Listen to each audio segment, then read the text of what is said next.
Hello everyone. आज के इस लेक्चर में हमने cepa 1 that is advance accounting and financial reporting की विंटर 2023 के अटेम्प्ट का क्वेश्चन नंबर 2 सॉल्व करना है। बेसिकली सवाल कंसोलिडेशन के टॉपिक से पर्टेन करता है, ग्रुप फाइनेंशियल स्टेटमेंट्स के टॉपिक से पर्टेन करता है और इस सवाल में हमसे consolidated statement of cash flows मांगा गया है। तो सवाल की इंफॉर्मेशन को रीड करने से पहले अगर हम सवाल की रिक्वायरमेंट्स को रीड करें तो रिक्वायरमेंट्स में मैं कहता है कि प्रिपेयर पीएल पिक्सेस लिमिटेड के नाम से कंपनी है। Prepare PL consolidated statement of cash flows for the year ended 30 June 2023 in accordance with the IFRS. तो मैं सवाल में कंसोलिडेशन के एरिया से pertaining consolidated statement of cash flows prepare करना है। अब हम सवाल की इंफॉर्मेशन की तरफ चलते हैं। तो सवाल की इंफॉर्मेशन में हमारे पास क्या आता है, following are the extract from the consolidated financial statements of Pixes limited. हमारे पास consolidated statement of financial position available है एज ऑन 30 जून 2023, 30 जून 2023 और 30 जून 2022 के नंबर्स अवेलेबल है। हमारे पास assets, property, plant and equipment, goodwill, equity accounted investees, loan to associate, current assets other than cash balance और cash balance का number available है। Equity and liabilities में share capital, share premium, consolidated retained earnings, non controlling interest, long term loan, dividend payable और other current liabilities available है। फिर हमारे पास consolidated statement of profit और लॉस के भी कुछ नंबर्स अवेलेबल है। Operating profit, finance cost, share of profit from equity accounted investees, profit for the year from continued operation, profit from the year from discontinued operation, total profit for the year or profit and loss attributable to owners of the parents and the non-controlling interest. Additional information में कहता है, during the year, PL entered into an agreement with another entity to set up Capricorn Limited, a joint arrangement. PL has invested 100 million in the form of cash and 40% rights in the net assets of CL. तो basically यहाँ पे हमने एक joint arrangement किया है और joint arrangement हमारे पास या तो जॉइंट वेंचर होता है या फिर जॉइंट ऑपरेशंस होते हैं। इसको आइडेंटिफाई कैसे करना है कि जॉइंट वेंचर है या जॉइंट ऑपरेशंस है।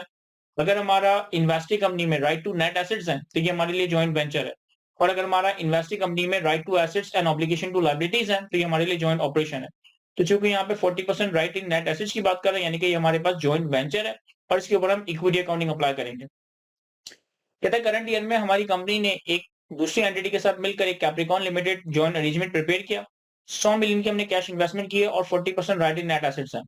This amount had not yet been utilised in the CL operations and remains in the form of cash. और ये जो हमने 100 मिलियन इन्वेस्ट किया ये अभी तक कैप्रिकॉन लिमिटेड ने कहीं यूटिलाइज नहीं किया, अभी भी इनके पास कैश की फॉर्म में अवेलेबल है। तो पहली एडजस्टमेंट तो हमारे पास इन्वेस्टमेंट इन जॉइंट वेंचर की आ गई। फिर कहता है during the year property, plant and equipment purchased by PL and its subsidiary amounts to rupees 69 million and 84 million respectively. Further, one of the subsidiaries sold an equipment for 45 million which had a carrying value of 56 million. तो हमारे पास point number 2 में property, plant and equipment से pertaining एक information available है। Property, plant and equipment में हमारे पास opening closing available है और इसके अलावा कोई डेपोजिशन वगैरह स्पेसिफिकली अलग से तो नहीं आ रहा। एडजस्टमेंट हम देख लेंगे क्या नंबर्स हम ड्रैग कर सकते हैं, ट्रैक कर सकते हैं। The finance cost includes foreign exchange loss of 23 million on retranslation of foreign currency loan. हमारे पास ये जो P&L में फाइनेंस कॉस्ट आ रहा है 66 मिलियन का, क्या इस फाइनेंस कॉस्ट में 23 मिलियन का फॉरेन एक्सचेंज लॉस भी शामिल है जो कि फॉरेन करेंसी लोन्स की रीट्रांसलेशन के ऊपर आया। During the year company acquired 70% shareholding in Aris Limited by paying 375 million including 15 million for acquisition cost. The majority of the payment was financed through the right issue to PL shareholders. हमने current year में एक subsidiary के 70% share acquire किए Eris limited के नाम से 375 million की payment की है कैश की, जिसमें 15 मिलियन एक्विजिशन रिलेटेड कॉस्ट है। और जो भी हमने ये सब्सिडरी एक्वायर की है इसकी फाइनेंसिंग, इसके लिए फंड्स हमने राइट इशू करके किए हैं। The acquisition of AL resulted in goodwill of 45 million. The carrying value of the net asset is as follow. जब हमने इस सब्सिडरी एरिस लिमिटेड को एक्वायर किया तो 45 मिलियन की गुडविल रिकॉग्नाइज हुई और हमारे पास एसेट्स की कैरिंग वैल्यू अवेलेबल है। एक्विजिशन डेट पे हमारे पास सब्सिडरी के property, plant and equipment, current assets other than cash balance और ट्रेड पेबल का नंबर अवेलेबल है। ये इनकी कैरिंग अमाउंट है। और फिर हमारे पास 30 जून 2023 पे भी कैरिंग वैल्यूज अवेलेबल है सब्सिडरी की। कहता हूं the acquisition date fair value of the AL net asset was equal to the carrying value except for a building whose fair value exceeded the carrying amount by 70 million. The building had a remaining life of 10 years. जब हमने subsidy को acquire किया तो सारे assets की carrying value, fair value बराबर थी सिवाय एक बिल्डिंग के। बिल्डिंग की फेयर वैल्यू कैरिंग वैल्यू से 70 मिलियन ज्यादा और इसकी रिमेनिंग लाइफ 10 साल है। तो पॉइंट नंबर 4 में हमारे पास सब्सिडी की ड्यूरिंग द ईयर एक्विजिशन से रिलेटेड इंफॉर्मेशन है। पॉइंट नंबर 5 में कहता है कि during the year PL disposed of its entire shareholding in Vidgo Limited for a consideration of 300 million, out of which 65 million remains receivable at year end. The shareholding in VL acquired many years ago for 140 million had resulted in bargain purchase gain of 40 million. On the date of disposal, VL non-controlling interest amounts to rupees 150 million. The carrying value of the VL net assets excluding cash balance at the time of disposal were as follow. फिर current year में हमने एक subsidiary की entire share holding को बेच दिया 300 million में, जिसमें से 65 मिलियन अभी भी रिसीवेबल है ईयर एंड पे। ये जो विडको लिमिटेड की शेयर होल्डिंग है, हमने काफी साल पहले 140 मिलियन की एक्वायर की थी और इसकी एक्विजिशन पे हमें 40 मिलियन का बार्गेन परचेस गेन आया था। डेट ऑफ डिस्पोजल पे नॉन कंट्रोलिंग इंटरेस्ट की अमाउंट 150 मिलियन है और कैरिंग वैल्यू हमें दिए हुए बीएल के नेट एसेट्स की, जिसका कैश बैलेंस के अलावा property plant and equipment, current assets और ट्रेड पेबल। कहता है the profit from discontinued operation as reported in statement of PNL comprises of BL operating losses of 42 million and gain on disposal amounts to rupees 75 million. और जो हमारे पास PNL में profit from discontinued operation आ रहा है 33 million का, इसका इन्होंने एक ब्रेकअप दिया है कि 33 मिलियन का ब्रेकअप यह है कि 42 मिलियन का लॉस है और 75 मिलियन का गेन ऑन डिस्पोजल है। Prepare PL consolidated statement of cash flows for the year ended 30 June 2023। तो किस consolidated statement of cash flows हमें प्रिपेयर करना। एक दफा सवाल को आप लोग खुद से भी रीड कर लें, फिर हम इसे सॉल्व करते हैं। अब इसे सॉल्व करने के लिए पहले मैं कुछ स्ट्रक्चर क्रिएट कर लेता हूं। हमारे पास पेरेंट कंपनी का नाम है पिक्सेस लिमिटेड। में consolidated statement of cash flows prepare करना है और for the year ended 30 June 2023। अब कैश फ्लो से हम प्रिपेयर करेंगे, यहाँ पे इनडायरेक्ट मेथड से प्रिपेयर करेंगे क्योंकि हमारे पास सेल्स वगैरह के नंबर अवेलेबल नहीं है, तो हमें इनडायरेक्ट मेथड से ही कैश फ्लोज को प्रिपेयर करना है। तो पहले हमारे पास आ जाएगा cash flows from operating activities, फिर हमारे पास आ जाएगा cash flow from investing activities,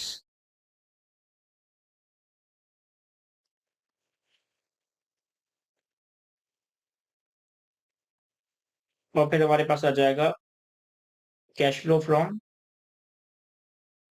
financing activities. तो हम चलते हैं वर्किंग की तरफ। अब देखें, वर्किंग के लिए हमारे पास बैलेंस शीट पे बहुत सारे एसेट्स लायबिलिटीज हैं। एक जॉइंट वेंचर का डाटा दिया हुआ है, एक सब्सिडी के एक्विजिशन का डाटा दिया हुआ है, एक सब्सिडी की डिस्पोजल का डाटा दिया हुआ है। तो वन बाय वन इन चीजों को मैनेज करते हैं। सबसे पहले हम बात करते हैं कैप्रिकॉन लिमिटेड की। सबसे पहले हम बात करते हैं कैप्रिकॉन लिमिटेड के हवाले से। Working one Capricorn limited. और कैप्रिकॉन लिमिटेड के इन्होंने के हवाले से इन्होंने कहा था कि हमने 100 million in the form of cash invest किया। हमारा 40% राइट टू नेट एसेट्स है। ये अमाउंट अभी तक यूटिलाइज नहीं हुआ और अभी तक कैश की फॉर्म में अवेलेबल है। अच्छा, अगर मैं बैलेंस शीट देखूं तो बैलेंस शीट में हमारे पास इक्विटी अकाउंटेड इन्वेस्टीज का ओपनिंग आ रहा है, क्लोजिंग आ रहा है। इक्विटी अकाउंटेड इन्वेस्टीज का ओपनिंग आ रहा है, क्लोजिंग आ रहा है।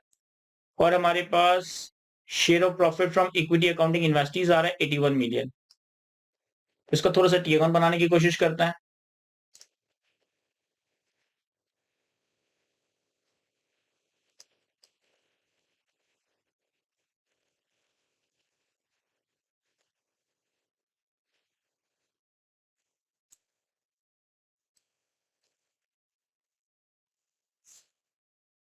हमारे पास इक्विटी अकाउंटिंग इन्वेस्टीज का ओपनिंग बैलेंस है 124 और क्लोजिंग बैलेंस है 261। ओपनिंग बैलेंस 124 और क्लोजिंग बैलेंस है 261। तो इन्होंने पीएनएल में हमें share of profit from equity accounting investees दिया 81 का, तो ये हमारे पास डेबिट साइड पे आ जाएगा। Share of profit that is 81। और हमारे पास इन्होंने पॉइंट नंबर 1 में कहा है कि हमने एक कैप्रिकॉन में 100 मिलियन की इन्वेस्टमेंट की है।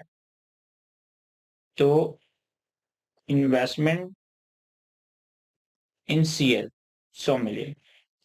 तो हमारे पास डेबिट साइड पे ओपनिंग इन्वेस्टमेंट सीएल जो हमने एडिशन की, शेयर ऑफ प्रॉफिट आ गया। तो हमारे पास क्रेडिट साइड पे डिविडेंड फ्रॉम एसोसिएट आ जाएगा।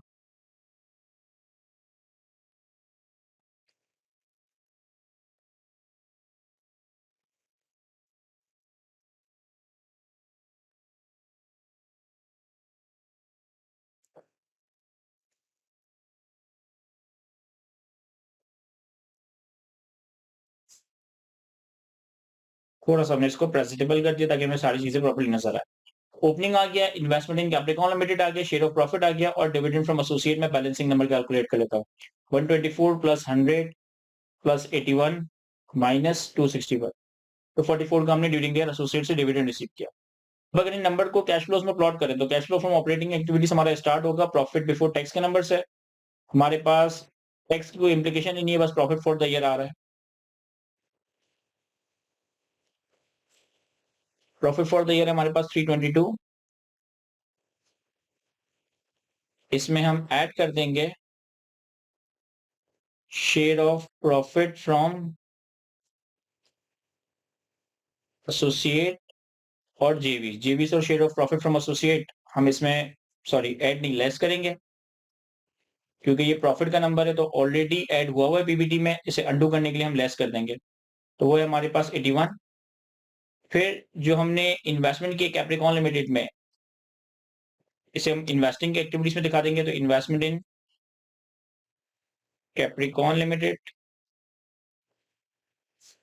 माइनस 100 और जो हमें डिविडेंड रिसीव हुआ इससे हमारी इन्वेस्टिंग, क्योंकि हमने इन्वेस्टमेंट की और इस इन्वेस्टमेंट पे हमें डिविडेंड मिल रहा है, तो डिविडेंड फ्रॉम एसोसिएट्स और डिविडेंड को हम पॉजिटिव दिखा देंगे। तो इन तीनों नंबर्स के आगे मैं रेफरेंस दे देता हूं, ये वर्किंग वन, एडलेस लिखने की जरूरत नहीं है, फिलहाल हम एडलेस यहाँ पे कर ही रहे हैं। ये भी हमारा वर्किंग वन से आ रहा है और ये भी हमारा वर्किंग वन से आ रहा है। तो सबसे पहले एडजस्टमेंट्स को हमने मैनेज कर लिया। पहले एडजस्टमेंट में हमें जेवी की इन्वेस्टमेंट के हवाले से बताया था, हमने टी अकाउंट बनाया, ओपनिंग क्लोजिंग प्लॉट किया, इन्वेस्टमेंट्स को डेबिट साइड पे प्लॉट किया, शेयर ऑफ प्रॉफिट को डेबिट साइड पे प्लॉट किया, तो बैलेंसिंग नंबर हमारे पास डिविडेंड फ्रॉम एसोसिएट कैलकुलेट हो गया। कैश फ्लोस में शेयर ऑफ प्रॉफिट अंडू कर दिया, इन्वेस्टमेंट को अकाउंट फॉर किया इन्वेस्टिंग एक्टिविटीज में और जो डिविडेंड रिसीव हुआ इसे अकाउंट फॉर किया इन्वेस्टिंग एक्टिविटीज में। इसके बाद फिर पॉइंट नंबर 2 में इन्होंने प्रॉपर्टी प्लान एंड इक्विपमेंट की एडजस्टमेंट दी है, इसे देख लेते हैं। हमारे पास वर्किंग टू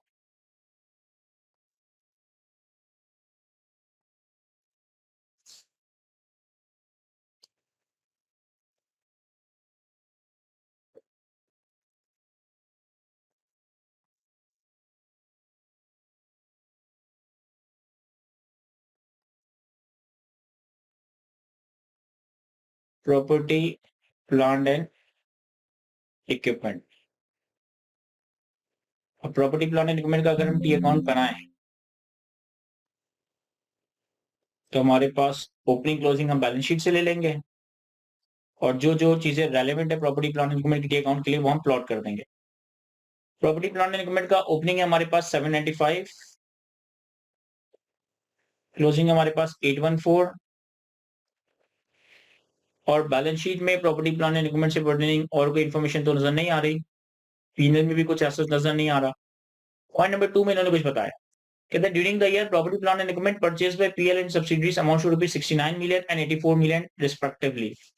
तो हमारे पास एडिशंस आ जाएंगी कितनी, 69 की पेरेंट ने परचेज किया, 84 की सब्सिडी ने परचेज किया, तो 69 प्लस 84, 69 प्लस 84 तो जगह 69 प्लस 84। फिर उन्होंने कहा furthermore one of the subsidiary sold N equipment for 45 million which had a carrying value of 56 million. हमारे पास क्रेडिट साइड पे डिस्पोजल आ जाएगा और इसकी कैरिंग वैल्यू है 56 मिलियन। तो डिस्पोजल पे हमें गेन और लॉस कैलकुलेट करना पड़ेगा, तो cell proceed less carrying amount, हमारे पास गेन या लॉस आ जाएगा।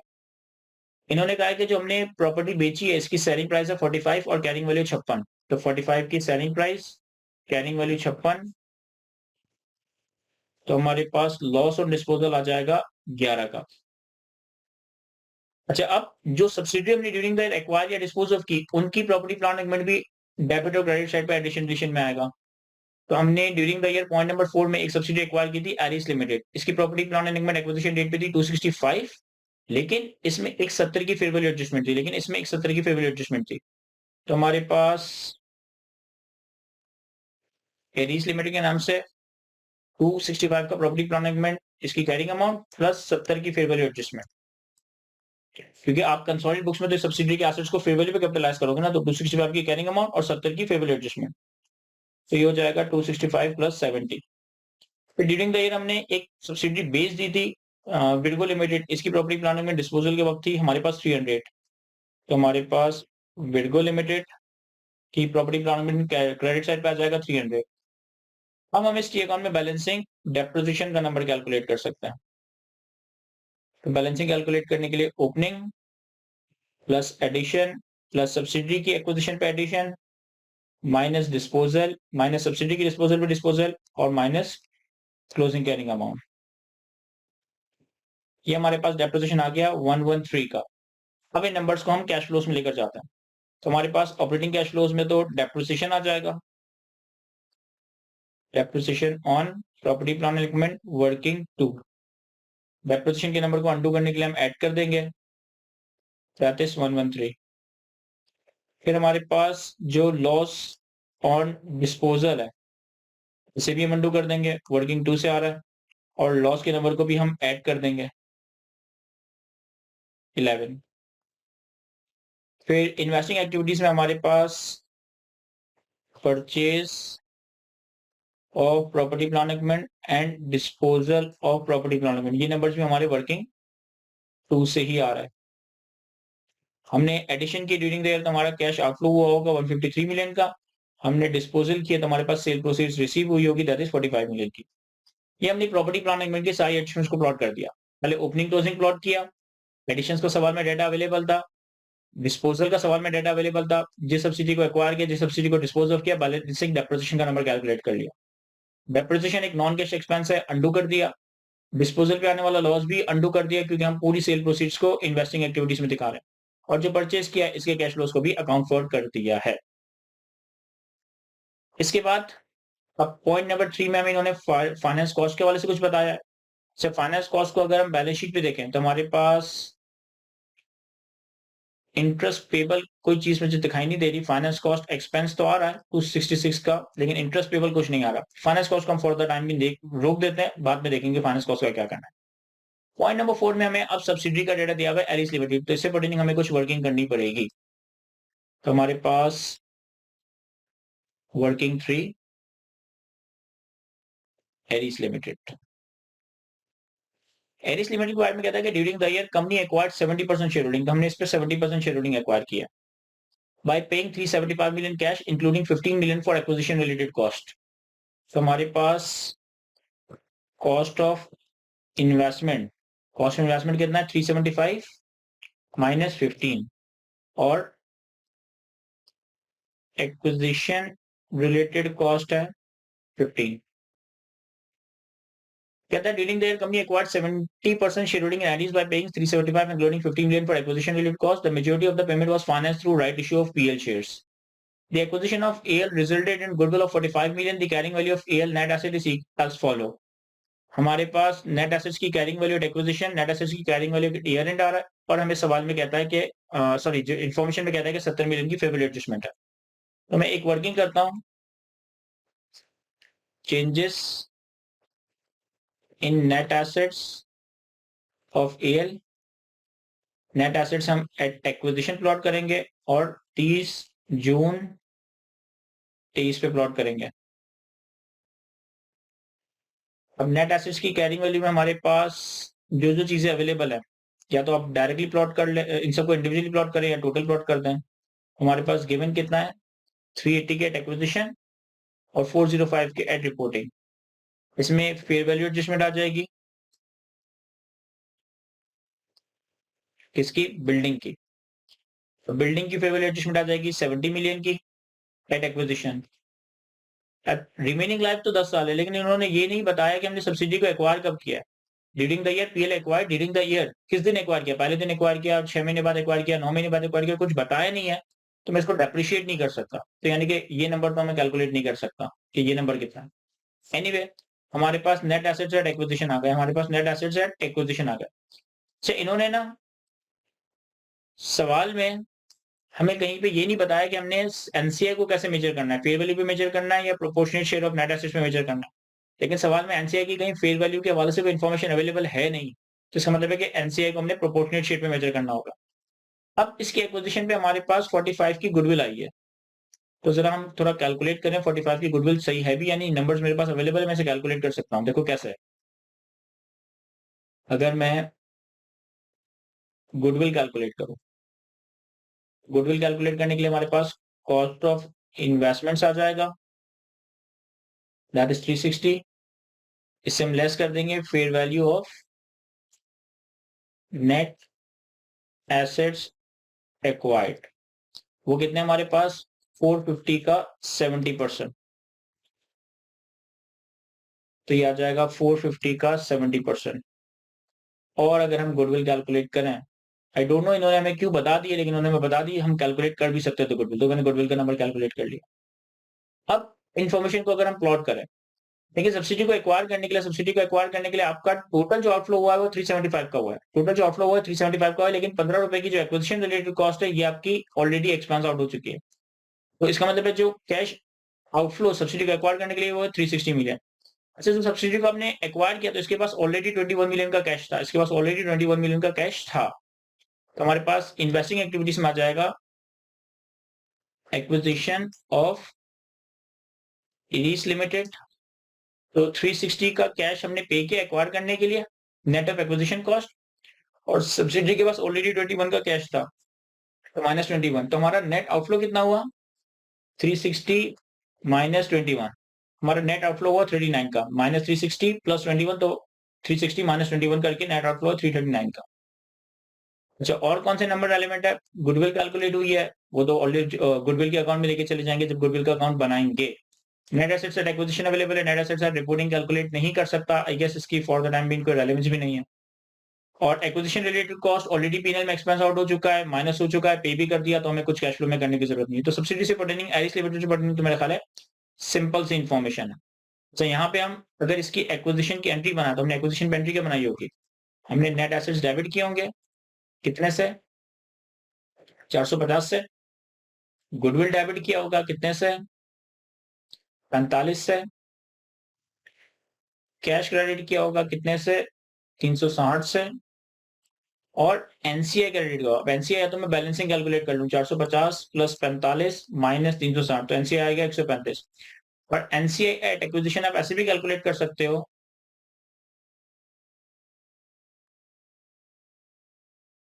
कि 450 की नेट एसेट्स एट एक्विजिशन 70% आपने एक्वायर किया, यानी कि 30% एनसीआई है। तो अगर आप 450 का 30% करेंगे तो वो भी आपके पास 135 ही आ रहा होगा।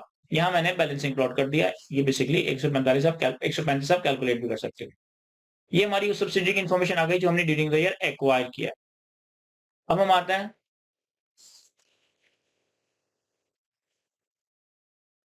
जो सब्सिडी हमने ड्यूरिंग द ईयर बेची है इसके बारे में। इसका नाम है विडको लिमिटेड। तो अच्छा, वर्किंग 3 में कैश फ्लोस में हमारे पास एक्विजिशन ऑफ एरिस लिमिटेड चला गया, ठीक है।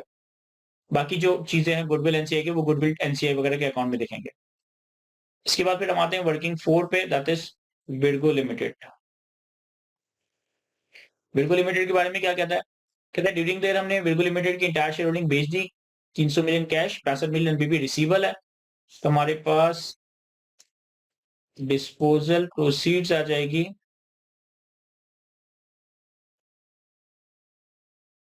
300 मिलियन, जिसमें से ऑलरेडी रिसीव और रिसीवेबल एट ईयर है। तो 300 मिलियन में से 65 मिलियन अभी भी रिसीवेबल है, तो बाकी का जो अमाउंट है वो हमने रिसीव कर लिया होगा, दैट इज 300 - 65 235। कहता है share holding in Widco was acquired many years ago for 140 million. हमने जब इसको एक्वायर किया था तो हमारी कॉस्ट ऑफ इन्वेस्टमेंट्स थी 140 मिलियन, और हमें बारगेन परचेस गेन हुआ था कितना 40 मिलियन का। इसके एक्विजिशन में बारगेन परचेस गेन हुआ था 40 मिलियन का। डेट ऑफ डिस्पोजल पे एनसीआई का नंबर है 150, तो एनसीआई एट डिस्पोजल है 150। Carrying amount excluding cash balance at the time of disposal were as follow. अब कैरिंग अमाउंट इसने नेट एसेट्स की दी है एक्सक्लूडिंग कैश, तो हम बेसिकली इसे किसी ना किसी तरह वर्कआउट करेंगे। किस तरीके से वर्कआउट करेंगे मैं आपको बताता हूँ। ठीक है? सबसे पहले तो अगर हम कैलकुलेट करें गेन या लॉस ऑन डिस्पोजल ऑफ विडगो, इसकी वर्किंग क्या होगी? इसकी वर्किंग होगी डिस्पोजल प्रोसीड्स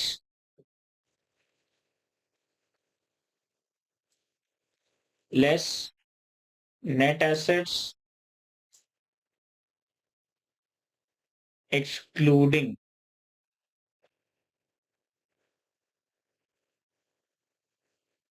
कैश लेस, क्योंकि नेट एसेट्स एक्सक्लूडिंग कैश इन्होंने दिया है, कैश हमें अलग से कैलकुलेट करना पड़ेगा।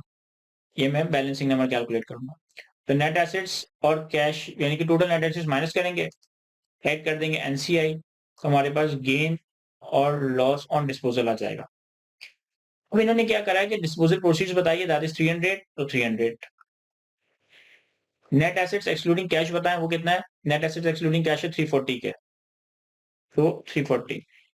कैश बैलेंस हमें नहीं बताया, एनसीआई का नंबर हमें बताया है, एनसीआई का नंबर हम ऐड कर देंगे। गेन और लॉस का नंबर हमें बता दिया है, गेन और लॉस का नंबर कितना है? पॉइंट नंबर 6 में कहा था कि profit from discontinued operation as reported in statement of profit and loss comprises of VL operating losses of 42 million and gain on disposal of 75 million. तो इसकी डिस्पोजल पे गेन हुआ है 75 का। अब अगर हमारे पास कंसीडरेशन है नेट एसेट्स में एक्सक्लूडिंग कैश बैलेंस अवेलेबल है, एनसीए का नंबर है और गेन का नंबर है, तो ये नंबर हम बैलेंसिंग कैलकुलेट कर सकते हैं। कैसे? 75 माइनस 300 प्लस 340 माइनस 150, तो ये आ गया 35 का कैश बैलेंस। तो ये नेट अगर सबको टोटल करेंगे तो ये आपके पास 75 का गेन बैलेंस। अब 300 रुपए का बेचा, 265 कैश रिसीव हुआ, 65 रिसीवल में, ये रिसीवल में ले जाएंगे। 235 का कैश रिसीव हुआ, लेकिन सब्सिडी ने अपने साथ 35 का कैश लेके भी गया, तो हमारे पास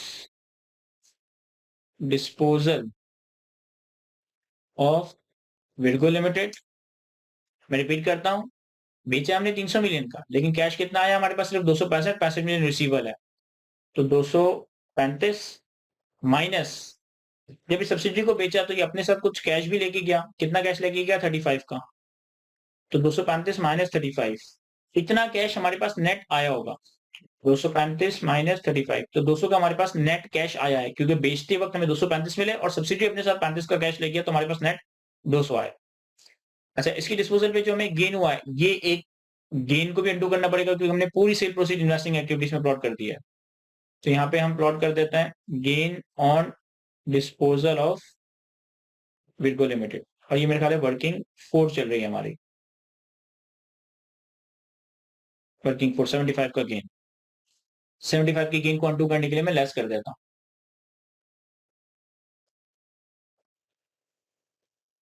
तो ये रेफरेंसिंग कर लें, गेन के नंबर को हमने अंडू कर दिया। एरिस लिमिटेड की वर्किंग वर्किंग 3 में थी और विडगो लिमिटेड की वर्किंग वर्किंग 4 में। जो सब्सिडी एक्वायर्ड डिस्पोज ऑफ की उसे पढ़ने, तो आई गेस कि मैंने नंबर्स प्लॉट कर दिए हैं। अब आते हैं पॉइंट नंबर 6 में, इन्होंने टोटल ऑपरेशंस वगैरह दी। अब चलते हैं हम बैलेंस शीट के ऊपर। फाइनेंस कॉस्ट वाला भी एक पॉइंट रहता है। बैलेंस शीट पे सबसे पहले प्रॉपर्टी प्लांट एंड इक्विपमेंट था, जिसे हम देख चुके हैं। उसके बाद है गुडविल। गुडविल का एक टी अकाउंट बना लेते हैं। मैं यहाँ कुछ रोज ऐड कर देता हूँ,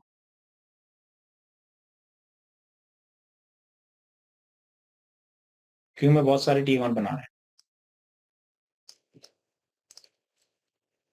working 4, working 5 goodwill, working 3 Eris limited की थी और वर्किंग 4 विडको लिमिटेड की थी।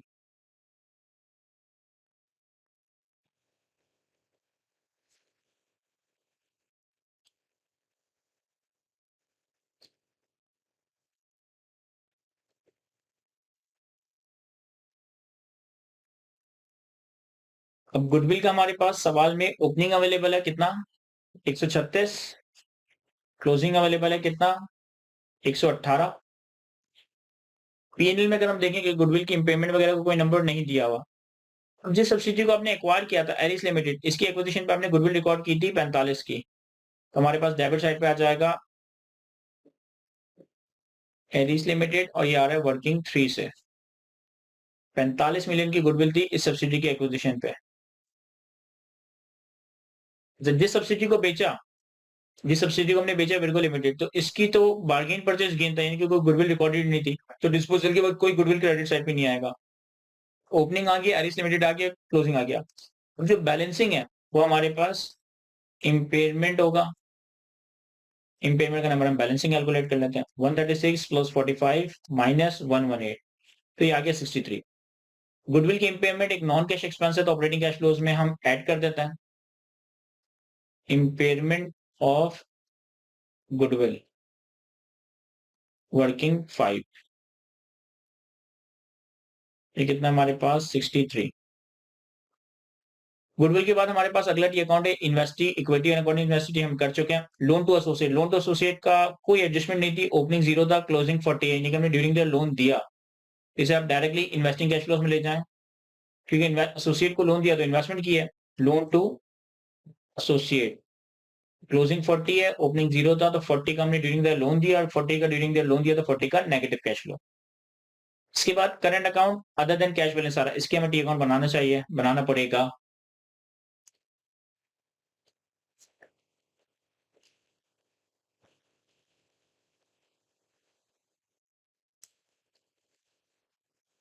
क्या आ जाएगा, working 6, current account other than cash balance, current account current assets other than cash balance का ओपनिंग है हमारे पास 360 और क्लोजिंग है हमारे पास 489।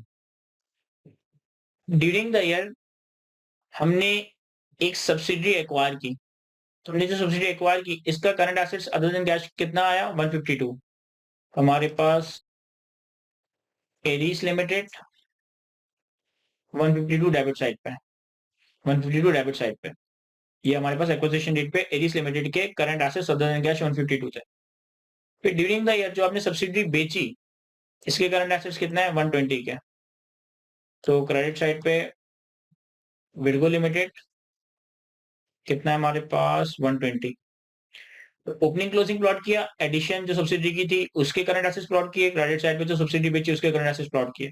एक और चीज यहाँ पे अगर इंपॉर्टेंट, कि हमने जो सब्सिडी विर्गो लिमिटेड बेची थी 300 की, इसका 65 मिलियन अभी भी रिसीवल में रखा हुआ है, इसका 65 मिलियन अभी भी रिसीवल में रखा हुआ है। तो रिसीवल हमारे पास बैलेंस शीट पे ये लास्ट करंट एसेट्स है ना, मतलब लास्ट एसेट है ना, तो इसका मतलब रिसीवल इसी 489 में। तो मैं डेबिट साइड पे रिसीवेबल विर्गो लिमिटेड का ये प्लॉट कर देता हूँ 65 मिलियन। तो हमारे पास डेबिट साइड का टोटल है 577 और क्रेडिट साइड का टोटल है 609। तो हमारे पास बेसिकली यहाँ पे इंक्रीज ही आ रहा है, तो मैं इंक्रीज एक बैलेंसिंग नंबर के तौर पे कैलकुलेट करता हूँ। 120 प्लस 489 माइनस 360 माइनस 152 माइनस 65, तो ये हो गया हमारे पास 609 डेबिट साइड पे और 609 क्रेडिट साइड पे। तो करंट एसेट्स में इंक्रीज आया है, तो ऑपरेटिंग कैश फ्लोस में हम प्लॉट कर देते हैं increase in current assets working 6। Current assets का इंक्रीज हम नेगेटिव में शो कर रहे होंगे, और वो इंक्रीज है हमारा 32 का। मैंने पूरा करंट एसेट्स का टी अकाउंट बनाया है, ओपनिंग क्लोजिंग प्लॉट किया है, जो सब्सिडी एक्वायर की उसका डेबिट साइड पे, जो सब्सिडी डिस्पोज ऑफ की उसका क्रेडिट साइड पे, जो वीएल की डिस्पोजल का एक रिसीवल था वो डेबिट साइड पे, और बैलेंसिंग इंक्रीज कैलकुलेट कर लिया, 32 million increase in current assets हमने नेगेटिव शो कर दी। ये हमारी एसेट साइड कंप्लीट हो जाती है। कैश एंड बैलेंस है, इसका भी मैं ओपनिंग क्लोजिंग प्लॉट कर देता हूँ। तो फाइनेंसिंग एक्टिविटीज में आपके पास नेट इंक्रीज या decrease in cash and cash equivalents आ जाएगा। जो भी नेट इंक्रीज या decrease in cash and cash equivalents है इसमें हम ऐड करेंगे opening cash and cash equivalents, तो हमारे पास closing cash and cash equivalents बनना चाहिए।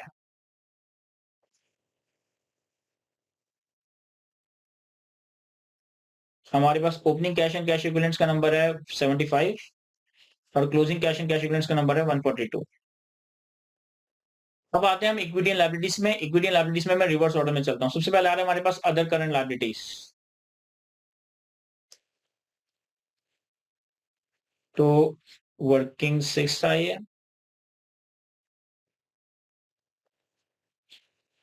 वर्किंग 7,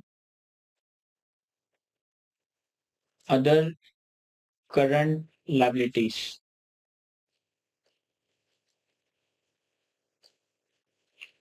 अदर लायबिलिटीज का जो ओपनिंग क्लोजिंग है वो क्रेडिट और डेबिट साइड पे आएगा। तो ओपनिंग और क्लोजिंग। अब देखिए यहाँ पे अदर करंट लायबिलिटीज आ रहा है, dividend payable, long term loan. तो dividend payable, long term loan के अलावा बाकी चीजें अदर करंट लायबिलिटीज में जाएगी। ओपनिंग हमारे पास 205, क्लोजिंग हमारे पास 144। अब जो सब्सिडी हमने एक्वायर की थी, जो सब्सिडी हमने एक्वायर की थी, ये अपने साथ ट्रेड पेबल लेकर आ रहा था 58। तो एरिस लिमिटेड की 58 की ट्रेड पेबल करंट लायबिलिटीज का पार्ट बनेगी। और जो सब्सिडी हमने डिस्पोज ऑफ की थी, विर्गो लिमिटेड, ये अपने साथ ट्रेड पेबल लेकर गया था 80। तो डेबिट साइड पे विर्गो लिमिटेड 80। मेरे ख्याल है इसके अलावा तो कोई और एडजस्टमेंट नहीं है जो कि करंट लायबिलिटी से पर्टेन करती हो। तो 58 एक्विजिशन ऑफ एरिस पे और 80 डिस्पोजल ऑफ विर्गो पे। तो क्रेडिट साइड का टोटल है 263, डेबिट साइड का टोटल है 224। तो हमारे पास यहाँ पे बैलेंसिंग डिक्रीज कैलकुलेट होगा। 205 प्लस 58 माइनस 80 माइनस 144। तो ये आ गया 39 का डिक्रीज। इसे कैश फ्लोस में ले जाएंगे तो decrease in current liabilities working 7। और करंट लायबिलिटीज का डिक्रीज है तो ये भी नेगेटिव में आएगा क्योंकि हमने लायबिलिटीज ज्यादा पे ऑफ कर दी है 39। मैं रिपीट कर देता हूं, मैंने करंट लायबिलिटीज का ओपनिंग क्लोजिंग प्लॉट किया, एरिस लिमिटेड की एक्विजिशन पे जो करंट लायबिलिटीज आई, विग्रो लिमिटेड की डिस्पोजल पे जो करंट लायबिलिटीज गई, बैलेंसिंग डिक्रीज आ गया 39 का, इसे ऑपरेटिंग कैश फ्लोज में नेगेटिव कर दिया। इसके बाद वापस बैलेंस शीट पे चले तो हमारे पास आ रहा है डिविडेंड पेबल। अब डिविडेंड पेबल का हम रिटेन अर्निंग के साथ ही देख लेंगे कि क्या करना है। इसके बाद आ रहा है long term loan. Long term loan committee account बना लेता हूँ। ये थोड़ी सी वर्किंग में मिसमैनेजमेंट हो गई है कि ये जो सेल प्रोसीड्स वाली वर्किंग थी ये प्रॉपर्टी प्लांट इक्विपमेंट के साथ थी, तो इसे मैं यहाँ ले जाता हूँ। कुछ और रॉज ऐड करता है।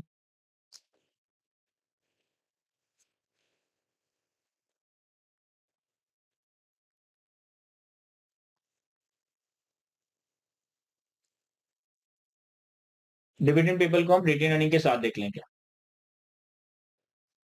वर्किंग 8, डिविडेंड पेबल के बाद है हमारे पास लॉन्ग टर्म लोन।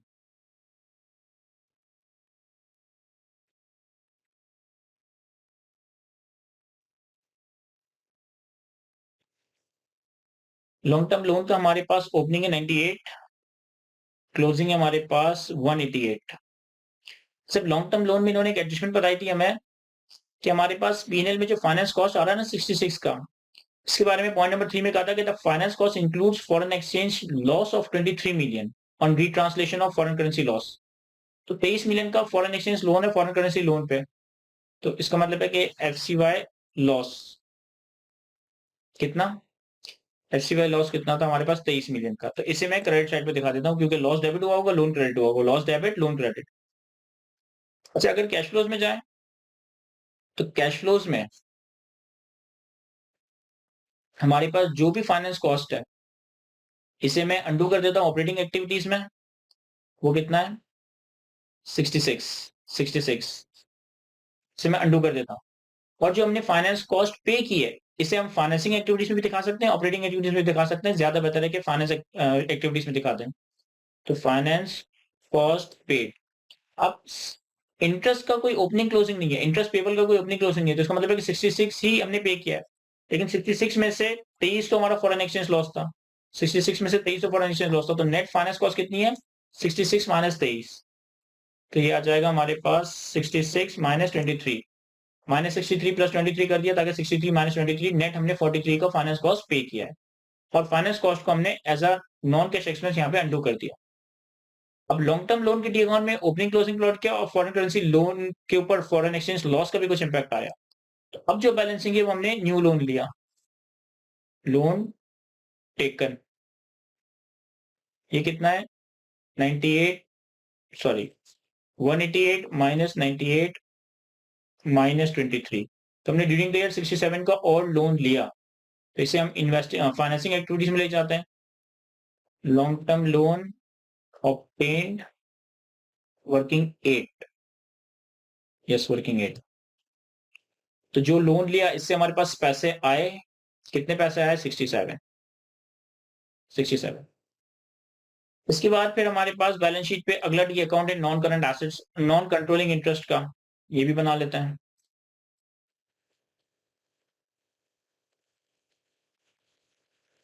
हमारे पास working 9 non controlling interest,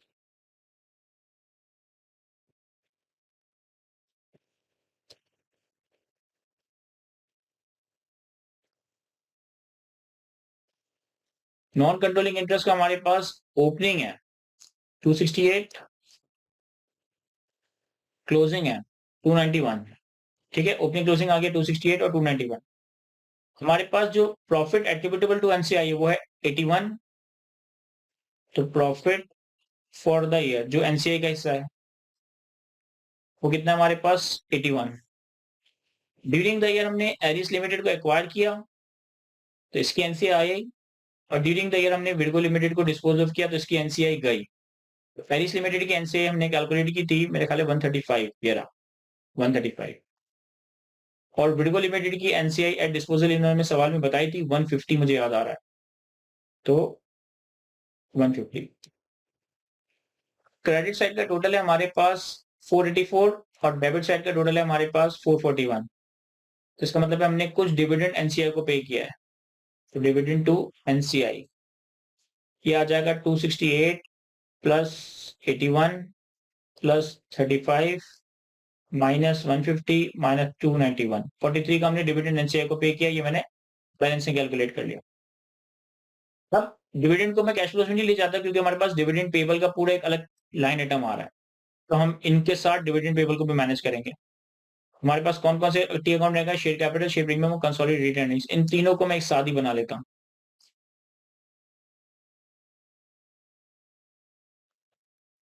working 10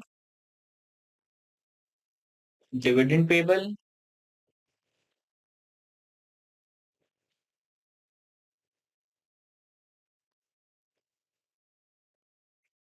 एक टी अकाउंट बनाएंगे हम शेयर कैपिटल का, एक शेयर प्रीमियम का और एक कंसोलिडेटेड रिटेन अर्निंग्स का।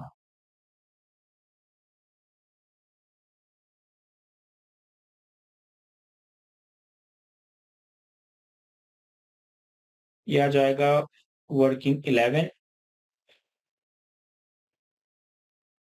शेयर कैपिटल,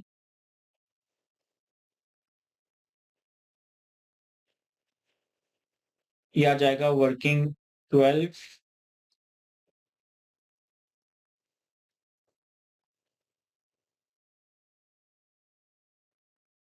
शेयर प्रीमियम, और यह आ जाएगा हमारे पास working 13 consolidated retained earnings.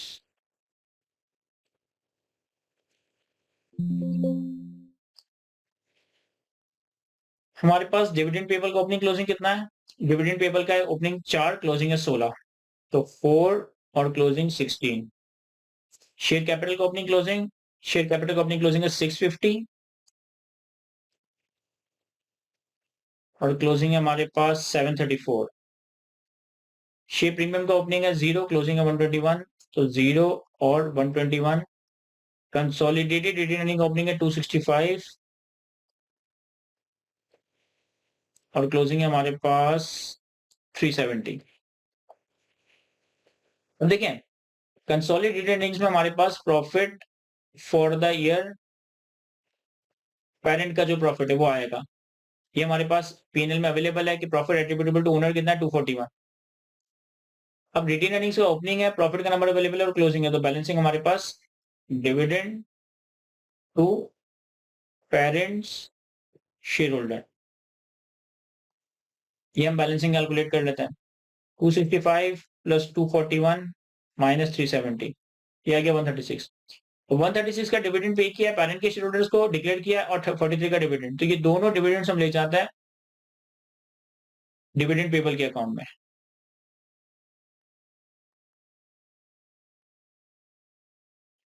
NCI को डिविडेंड डिक्लेयर किया 43, पेरेंट को डिविडेंड डिक्लेयर किया है 136। तो डिविडेंड पेबल का अगर हमारे पास ओपनिंग क्लोजिंग है तो हमारे पास बैलेंसिंग डिविडेंड पेड आ जाएगा,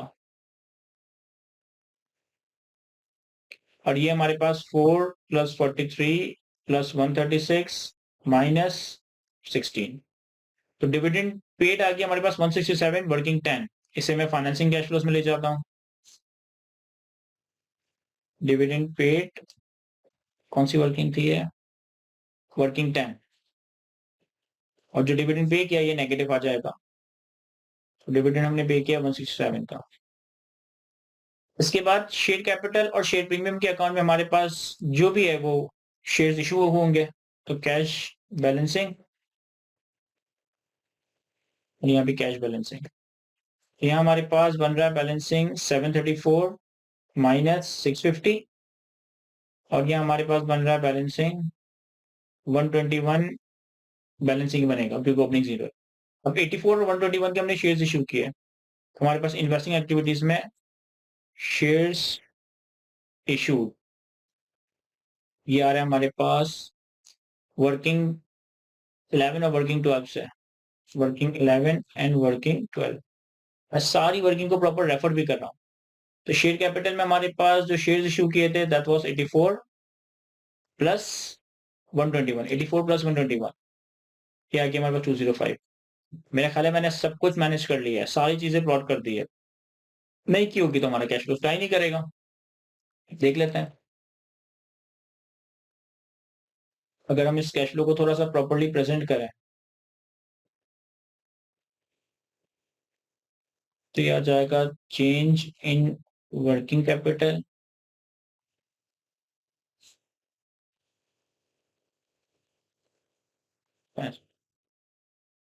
ये हमारे पास आ गया cash flow from operating activities,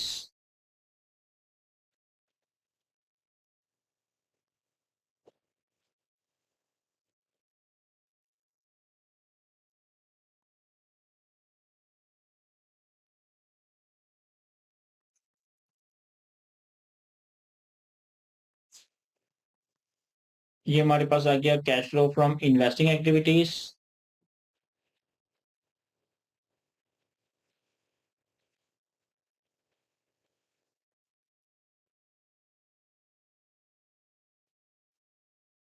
और ये आ जाएगा हमारे पास cash flows from financing activities.